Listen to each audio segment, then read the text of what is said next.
middle of that. First thing I want to say is I think even René is too cognitive. I don't actually think it is a question of an idea of just refusing violence. It's easier said than done. The only way to refuse violence is to have another mimetic relationship. And this, I suppose, is where the question of Christianity and what Jesus means in the story comes. In my reading of the Gospels, very much helped by René and of all of the Scriptures, the critical issue is to cease to find our identity in culture based on a scapegoat, but to find our identity in the God who is with the scapegoats. That the critical transition is whether, and in Jesus that makes the words, follow me. Follow me. Now, I don't want this to be misheard, because in cultural language, what this is always misheard as, everybody has to become a Christian. And Sandor has a extremely strong and very, very useful corrective to this all the time, because I don't think it means that at all. Christianity, for me, is a complex mix resulting from takeover of Christianity by the Roman Empire, in which, at somewhere in the middle, it also adopted something very important, which was about a radical turnaround. But when I say follow me, what I think it means is this: convert to the scapegoat and follow. And I don't know if that exists in other cultures or other places. But what I do know is that it is explicitly and very clearly stated in the gospel. And it's why, for me, the possibility of the only change that is real in a context of a crisis of indifferentiation is a change in our mimetic models. Yep, 5 minutes. So, in some sense, what Jesus does in the gospel, and this is really obviously very sketchy, and there are theologians here, and I have to be very careful. But what Jesus has told us in our situation is this: first of all, none of us are good. So actually the only way out of this issue is, first of all, that we accept and receive our own partiality in the middle of this. We are not the judges of this situation. We are all forgiven people. Number two, we are all still the children of God. And there is a place for us in following that. Number two. Number three, that the only real change it will happen because we find a different mimetic model. Now I want to just say two things before I finish. There is, of course, a huge problem with this. It's essential implausibility. In many ways, what Czesław Miłosz comments on Dostoevsky, where he says, do we really believe that the Grand Inquisitor is wrong and that Alyosha will save the world with his band of Boy Scouts? And at another level, I suppose all I want to respond to that is, you're absolutely right. Because to win over these kind of problems, to defeat them simply politically, is an enormous task. What I suppose the Bible constantly says is, we have to change the question. We have to ask a different question and then move from there. Critically, we can only change at the level of changing as human beings in the middle of this. So, the idea here being, first of all, this is already prefigured in the Bible. Jesus doesn't try to win over the Roman Empire. He tries to offer a different answer.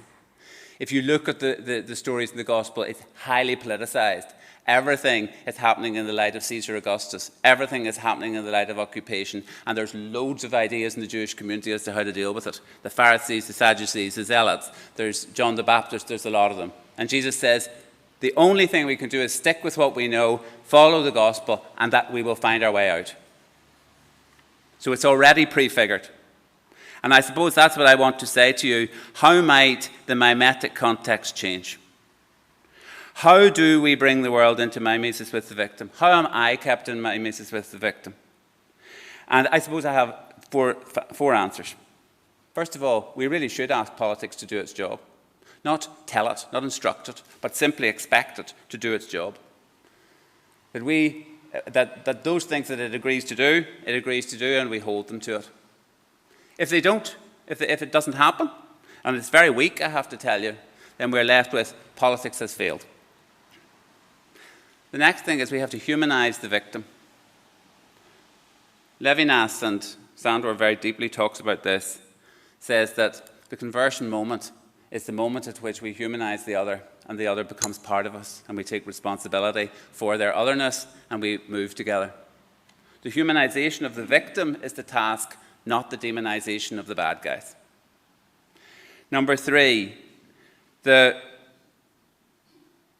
acknowledgement that all of us live in, literally, prejudice, prejudgment.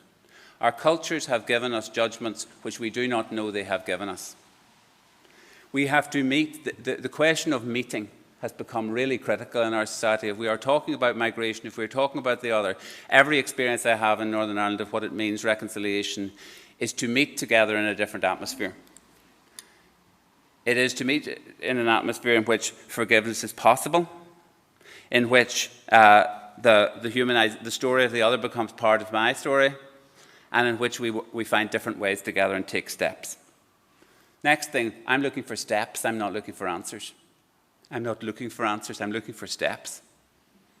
And finally, absolutely don't be overawed by violence. Show it what it is doing. Make clear what it's doing. Mirror it back to itself. The leader of the community in which I started, which I've grown up, started the community in a place of total helplessness. He was a British pastor in the army who was captured in Italy and taken to a camp, prisoner of war camp in Dresden, where as a pastor he had the possibility of going around the different camps, so he was outside the camp. And he met some German people, particularly one woman who had a big impact on him. But he was in Dresden on the night when the Allies bombed Dresden. And for him on that moment, it wasn't that he believed anything about, he was absolutely on the side of politics. That was unambivalent where he was. But he also knew that war had come to an end on that day. And that efforts to fight war with more war of that nature at Dresden came to an end for him. And so so when people say to me, this is too small, I say, actually, it's the only thing you can do. It really is the only thing you can do. And then the second person I want to raise to you is somebody who died this year, who's lived with me very, very closely in my life, a French-Canadian man called Jean Vanier, who worked very closely with people with learning disability and learnt all his life that he didn't teach them, they taught him. And he says this, the best way to evacuate anguish is the belly laugh. And he says, stop looking for peace. Give yourselves where you are. Stop looking at yourselves and look at your brothers and sisters in need and ask how you can better love your brothers and sisters. Then you'll find peace. And then the last one was, each human being, however small or weak, has something to bring to humanity. As we start to really get to know others, as we begin to listen to each other's stories, things begin to change. We begin the movement from exclusion to inclusion, from fear to trust, from closeness to openness, from judgment and prejudice to forgiveness and understanding. And the final line, and it is a movement of the heart, and that is where we have to think. Thank you.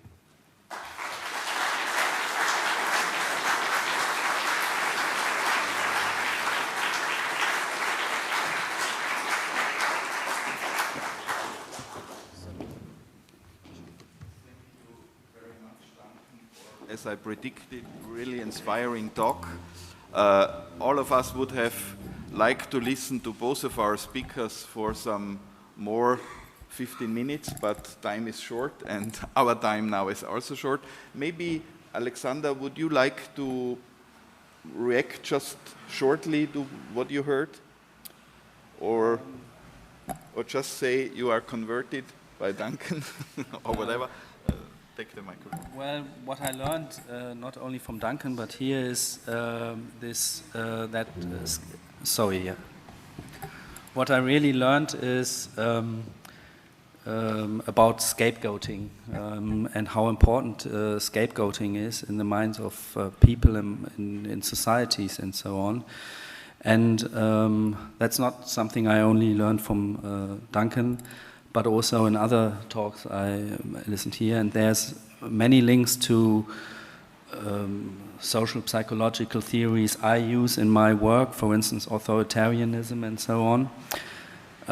I still have a little bit of a problem when also maybe also with the magmatic theory that it generalizes a lot, because although I'm a sociologist, and sociologists actually more are busied with macrosocial factors, I highlighted individual factors a lot, and I don't believe really that this scapegoating mechanism is important for every person, and there's differences between individuals. And my question maybe to Duncan is, because you highlighted a lot of negative aspects, of course in Northern Ireland there has been a very long history of violence, but don't you think there's also some tendencies or some organizations or someone which buffer these vicious circle of scapegoating, violence, and so on? Is this really something which is so predominant that you would say this is the basis of each individual in Northern Ireland, or wouldn't you say these are a group of people maybe who are very violent and which sharpen this conflict? First of all, the answer, of course, to your question is of course. Of course, you're right.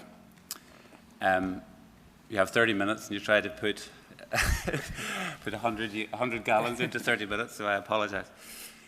For me, the general condition is that we live in mimetic relationships.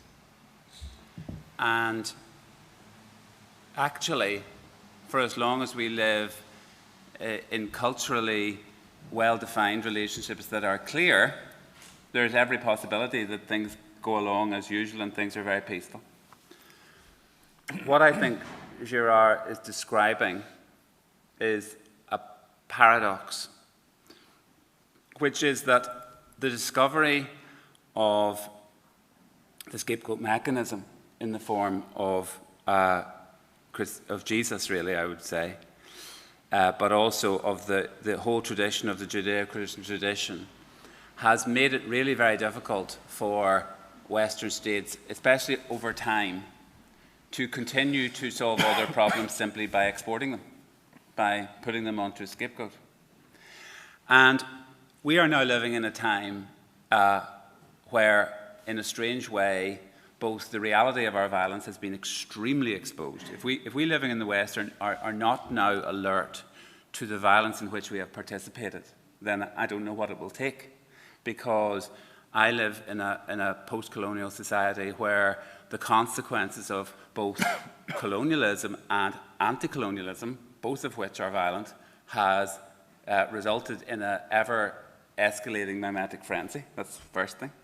The second one is we are sitting in Austria, where I lived for 2 years and love, and this is this state was itself fully multicultural a long time ago, and it's becoming multicultural again, but has been through a process of some of the most horrendous scapegoating and violence as a consequence of all of those things in Central Europe. And anybody reading Timothy Snyder's work on Bloodlands can tell us just what happened in Europe under European conditions.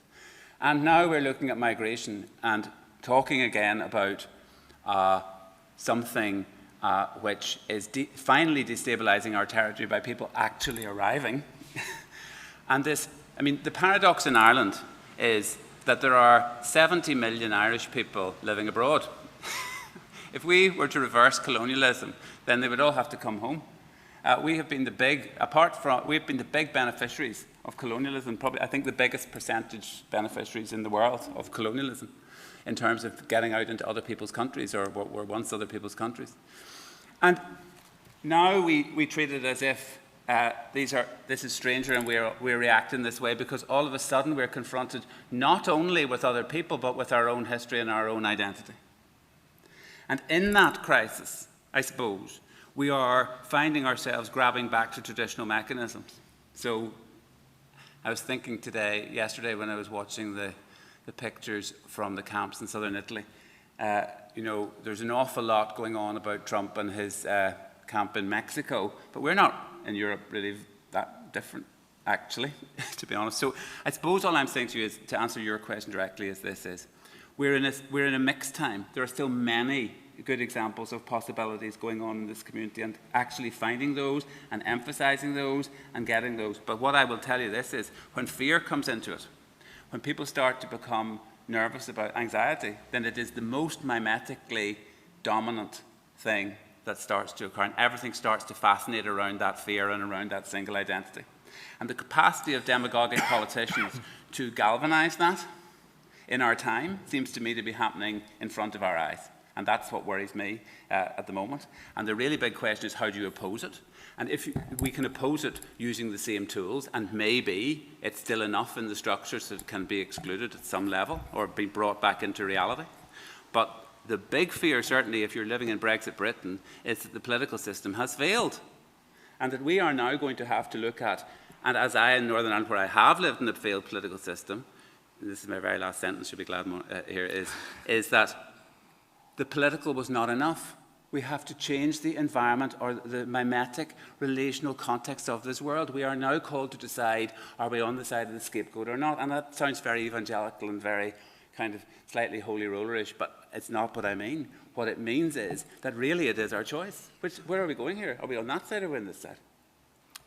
Thank you. Just one sentence as a response to Alexander. You would not be sitting here if we would think mimetic theory can explain everything. So we're here because there is the need of complementary theories and other looks and so on. So that's the quickest question to your. But there's already overwhelming and too many questions. So I have already 5, and then I will look at you and maybe 5 more. Willy.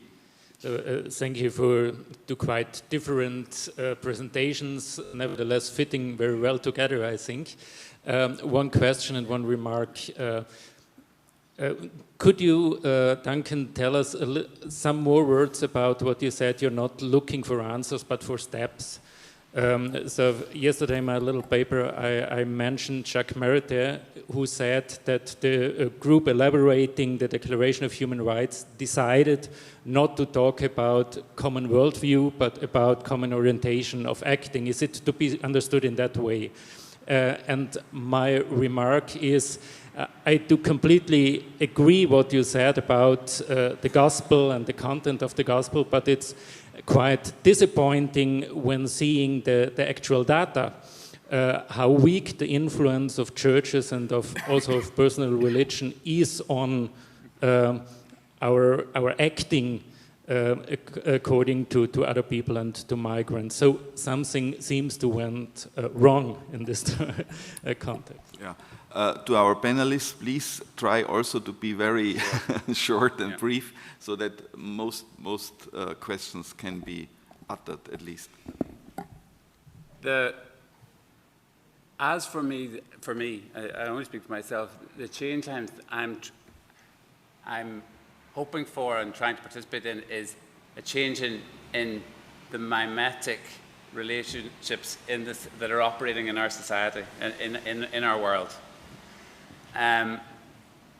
I think to try to control it all is too big, so it's find what steps are possible. What steps are possible? And those may be variable, and that's actually shouldn't sound as if it's a council of despair. I think there's lots, by the way. There are in every circumstance there are steps we can take, but we just need to find what those steps are. So one. So in the sense of human rights, it may well be that we should, that actually finding something symbolic which changes people's understanding of what's going on rather than trying to find the answer is more important. And then the second thing, I live in a country where religion has been fundamentally catastrophic for following Jesus. If you want a country which is a bad image for what religion does to you, go to Northern Ireland. Catastrophic. And in many, so I'm under no illusion that being in a church makes any difference whatsoever. The really big question is, the only thing that I think being in a church does is, for me personally, and why I'm still there, is I hear these stories. It brings me into this environment. There are rituals which are still, and sacraments which are still living out of a reality which bring me into it. So that's why I go. And nevertheless, religion in Northern Ireland has been a guarantee to most people that they are the good people and that they can continue to be violent with a good conscience. And that is, so be under no doubt, the really big question is not simply for the world, it's also for the church. Thank you for all the insights you gave to us. Alexander Yendell, I ask you, you gave a very broad insight in a lot of theories. And my question is, are there conflicts in research questions, in methods, between all these theories? Yes? Because all these theories are connected with your subject. And how is the relation between these theories? That's a good question and not so easy to answer. In my work, I try to have a multi-paradigmatic view on things like attitudes, for instance, here Islamophobia or anti-immigrant attitudes. And I think they do not necessarily compete with each other. Indeed, they are actually all useful in a different way. Some aspects of these theories are, if you test them, you cannot find any correlation. For instance, what I highlighted here was the deprivation theory. We always find out that actually objective deprivation never really plays a role. So it's not the unemployed, the people with low income, low social class who are problematic, but it's those who have the feeling that they are deprived. So certain aspects of these theories, if we test them, that's what I do, testing theories, where we find out that they are not useful to explain attitudes, for instance, towards immigrants and so on. But I do think that all these theories play a role, and some of them have a higher explanatory power and some have a less high explanatory power. For instance, the authoritarian set of mind has a very high explanatory power, which I would say is probably one of the most important theories which can explain attitudes towards others. Okay, thank you very much to both speakers. My question is for Duncan. I was really fascinated by your talk and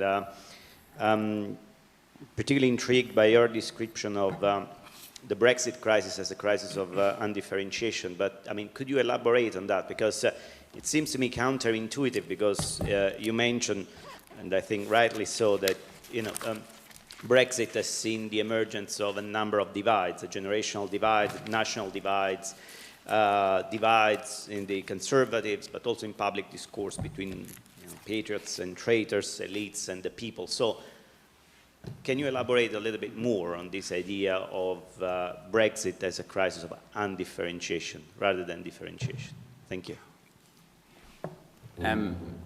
Okay, so there's so much you could say about this, but it's one of the advantages of this endless Brexit fog I live in is that in fact, I shouldn't have called it a fog, is everything becomes visible.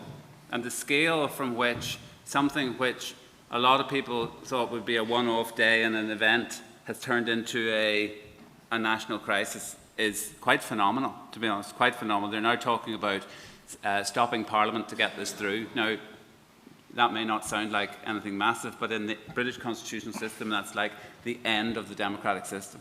So, but that's in discussion. But what it has exposed above all is a total crisis of identity for the United Kingdom. The United Kingdom does not share or know who it is. And that is partly to do with a whole series of undifferentiations which have happened, and I mean, I really could give you an hour's lecture on it, but for example, one of the great, that I grew up in a context where to be British meant to have stood against Europe. It meant to have stood up against what Europe meant in the 1940s. Colonial history was literally forgotten, mostly, in the story of we stood alone. Never in the field of human conflict has so much been owed by so many to so few. That was the vision of the state. And in many ways, the European Union was, for Britain, defeat. It wasn't salvation out of a terrible situation. It was, we have to go with these people. And I think in some sense or other that the loss of place, both in its self-esteem, in its global position, in its economic position, in that in some sense or other that has become a really big story. And internally, a huge division then about where to go, what to do about this, who are we, what do we do? And so beyond that, I mean, there's so many aspects of this. What has become really clear is almost a precise mirror of what was discussed yesterday around the development of parallel poor working classes fighting each other. That the abandonment of the white poor and the anger of the white poor about their place in the world is gigantic, gigantic. The simple sense that, as Dumichel says, in the world of exchange, you're left responsible for your own poverty. So they insist on it back. Ethnic minorities, huge. The trigger, it was interesting talking about Africa yesterday. The trigger in the UK was actually Eastern European migrants. It was a wave of 2.5 million people coming from Poland, Slovakia, and the Baltic states, which became the dominant theme. And it was about language, and it was about, and it polarized around the European Union question. So, on top of that, generationally, there's no understanding of who we are. Scotland and England and Northern Ireland are spinning off in totally different directions about who they are. So I can't go into it in a lecture stream, but simply to say to you, I now feel that whatever happens in terms of a decision, do we stay in, do we leave the European Union, what's the context of us leaving the European Union, that we have a crisis on the other side of it. It is simply a question of which form the crisis takes. So this fog goes on for an awful long time for us. There's massive repercussions of this for us. And I think it's happening in the Western world generally. I think the Second World War winners, America and Britain and Russia, are the countries that are in crisis. And they've answered those crises in different ways. And the whole world will shake because the entire international order depends on the way those states shape the world. Okay. Yesterday, Belachev did raise the question, why are some strangers more strange than others? And he did show some empirical material that the greatest attitude against migrants are those against African people. Although he showed that they are a minority of migrants in Europe, a big minority, and it reminded me also to some studies on rising anti-Semitism. There was a study in Austria and that did show those regions who have very few Jews or almost no Jews, the anti-Semitism is highest. So my question to Alexander would be, is there empirical material also on Islamophobia, if direct contact or not contact to Muslim people has a a relation to prejudice, negative attitudes, or isn't that was that not in the subject of the statistics? Yeah, thank you for this question. That's a very important and good question. And actually, yes, that's one of the most important theories. I mentioned it at the beginning, the so-called contact hypothesis. And many studies reveal that the contact hypothesis is a theory which really explains attitudes towards others. We asked for contacts to Muslims in Germany, France, Denmark, the Netherlands, and Portugal. And in the study where we asked for contacts, it's not in every study, that's the problem. This was the most important factor. It was even higher than authoritarian set of mind and relative deprivation and so on. That was the most important factor. And what we can see is that the more frequent people have contacts, that the less likely they have bad attitudes on them. Of course, you will always have an example. For instance, Hitler, who said to his physician, to his doctor, if only all Jews were like you. There's always exceptions, people who have contact, but who have a very authoritarian personality, where contacts don't have any effect on them. Yeah, so authoritarianism is problematic because it hinders contacts to be to have a positive effect. But the contact hypothesis is the most important, one of the most important social psychological theories, and it has often been often studies reveal that this is a significant effect. Now I have to change the method. There are 6 questions. I will ask, let them ask the 6 questions, and there is no 7 questions. No, I have 6 already, and you take your pencils and papers out, and then try in concluding remarks. Just answer those questions you think you can answer now. There is no other possibility. So the lady who has the microphone is the first, and then Michaela the second. Thank you very much for both presentations. They were really interesting.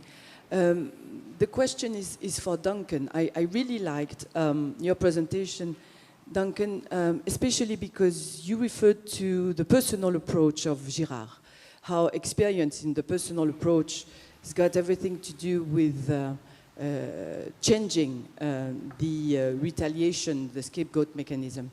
And the question I'd like to say is to maybe also appease all Girardians is, do you think that, for instance, the mystical approach of Girard, as we feel in I Can See Satan Fall Like Lightning, shouldn't be tackled a bit more to really envision the type of crisis we are seeing everywhere? For instance, whether it is in Ireland, all the hot places, I would say, which are everywhere, right, also in France, are very much about the contact, the personal, and where, refuser la revanche is really at stake, which involve evil and God. And shouldn't the Girardians also, go even further to elaborate on that particular facet, which is difficult because we are so much in the visible and in the positivist or approach. Okay, Michaela, and the next is Eric. My question is for Alexander Yendell, and I'm referring to your use of the term Islamophobia, because already in 2007, Heiner Bielefeld severely criticized the use of Islamophobia as an analytical category. And now especially in Austria, after the publication of the yearbook on Islamophobia, the discussions arose again if we can really use this term as an analytical term. And I had a short look at the Bertelsmann Religionsmonitor, which was published yesterday, as I said, and they don't use it anymore. They are speaking about and differentiating between hostility towards Islam and negative attitudes, and really focusing on having this differentiation between hostility and general attitudes. And I'm wondering if you are discussing this differentiation in your research group. Eric, and the next is James, then afterwards. Thank you both. I have a question for Duncan. You were talking about in peace building it is important to accomplish the humanization of the victim, not the demonization of the bad guy. And often what happens when people take on the cause of the victim, they actually instrumentalize the victimhood in order to bolster their own identity against the bad guy. So the discourse ends up being about someone like Trump instead of the victims of his policy. You referred to the gospel. So what Jesus does, once there is a group of empathy around a victim, Jesus does not just takes on the cause of that group, but instead he challenges the in-group to question their own attitude towards the bad guy.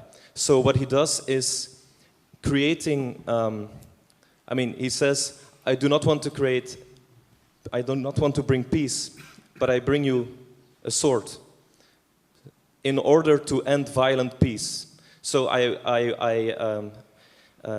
plea for non-violent conflict in the in-group, a discussion about Trump, for example, instead of just demonizing Trump and accomplishing a violent peace.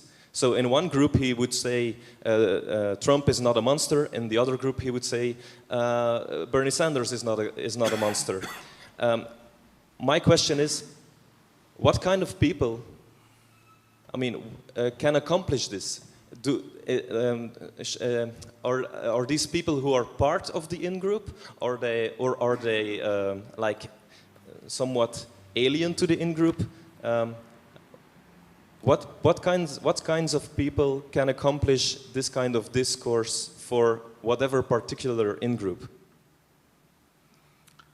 Okay, one more question. Sorry for those who are in line, but otherwise we don't have a break, so one more question. Sorry. Well, I apologize, it's not really a question. Yeah, it's to point out that 25 years ago, almost exactly, Duncan addressed us in Wiesbaden. We were in 1994, was the meeting of COV&R in Wiesbaden. Duncan addressed us on the subject of Northern Ireland. And I, as an Englishman, with some connection to Northern Ireland, had never heard such a lucid account of the relationships that form our respective countries.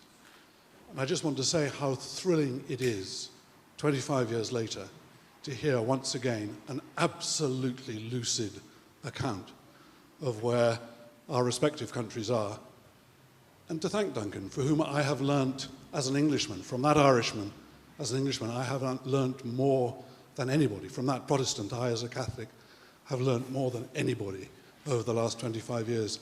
His freedom and his lucidity. So I just wanted to make this a profound thank you to Duncan over 25 years.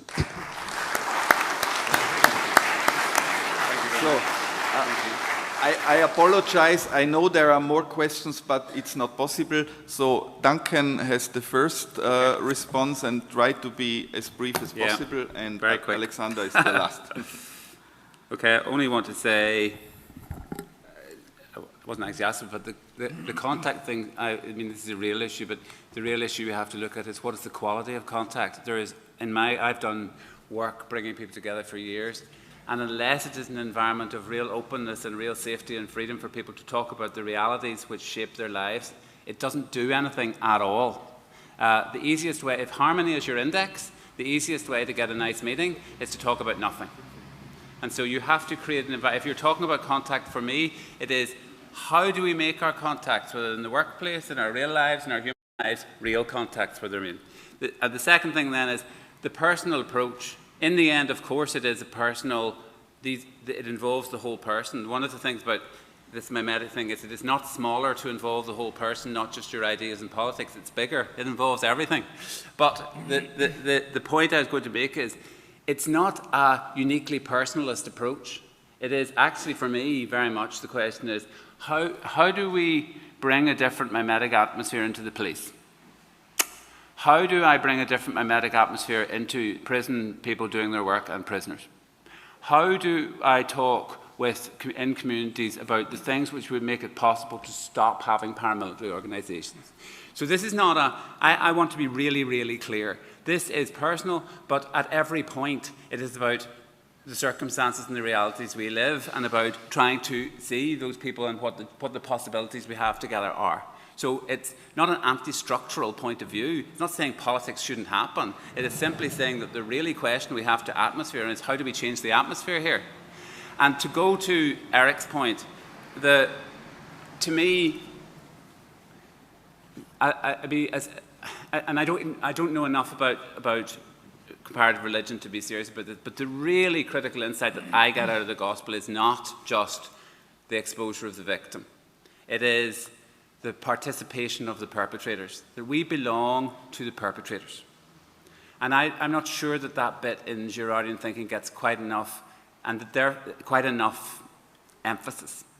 It's not that he doesn't say it, he's absolutely clear about it, but it's just that I think we end up talking too much about the victim and not about actually most of us we're victims sometimes, but most of the times we're perpetrators.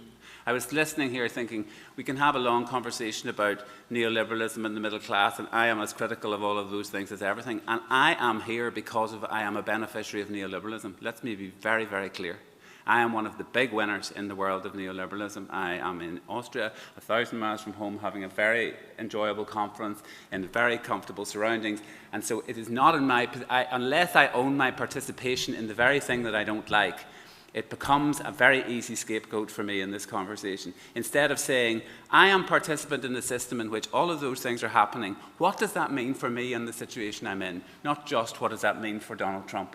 So I suppose what I want to say to you is the change that Girard brings to me is we can't scapegoat others because we are the same as them. We belong to them. Okay, I will try to make it short. Yes, your question or your critique is absolutely right, and it's good that they distinguish in the recent Religionsmonitor, Bertelsmann Religionsmonitor. I didn't do this today because I was very pragmatic today, and also in the English discourse they often just use the term Islamophobia. But you're right, you should distinguish, and in Germany there are more words for what in English is only called Islamophobia, Islamfeindlichkeit, Islamfeindschaft, Muslimfeindlichkeit, and so on. So yes, you are right, but you have to bear in mind that if we analyze opinion surveys on these questions, we see that, for instance, questions like Islam does not, or statements like Islam does not fit in the Western world, or Islam brings conflict, as well as questions on Muslims, like I don't want Muslims to immigrate to our country, and so on. Muslims should be observed, and so on. They have the same background dimensions. So when we measure these questions, it's the same factor. Yeah. So actually, we find out that these correlate with each other. So people who are skeptical of Islam are also very likely to derogate Muslims. Thank you very much to our two panelists. They deserve an applause.